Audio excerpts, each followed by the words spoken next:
we are intelligent. That's an assumption. We have defined circumstances. We've defined behavior as exhibited by humans versus other animals.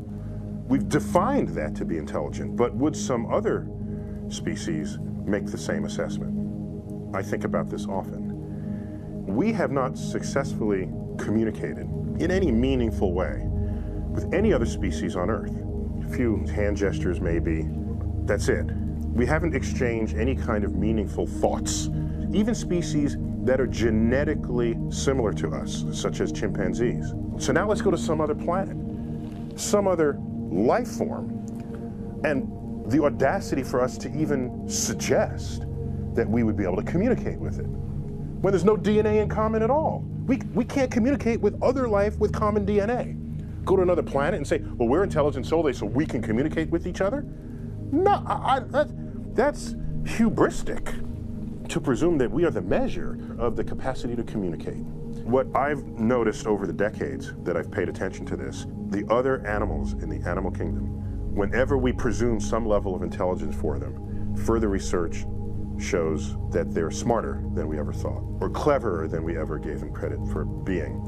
Humans aren't as good as we should be in our capacity to empathize with feelings and thoughts of others, be they humans or other animals on Earth. So maybe part of our formal education should be training in empathy. Imagine how different the world would be if, in fact, that were reading, writing, arithmetic, empathy. My kids, they're perfectly happy watching animal shows on our large flat panel television without the need to run to a circus and see shackled animals walk around in circles. I think most children take very kindly to animals, and I've always remarked, not really understanding why it's so, but it clearly works, that most children's programming involves talking animals, bringing lessons to children rather than people. Something must happen after childhood for those who then feel compelled to disrespect the very animals that taught them how to spell or how to read. I spent a lot of my early life just trying to get into the head of a dog and try to understand their emotions. And I think that changed me for the better. Because every time I look at an animal, I just say, I wonder what they're thinking about. Animals, so they behave in funny ways, and some of the highest hit YouTube clips are animals behaving in funny ways, usually in their interaction with their owners.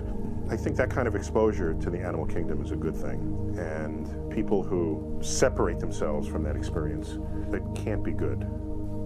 Because then if you don't think about it, it's easy to then discount it or to not care. And we've already seen how humans behave when you've decided that you don't care. It's ugly.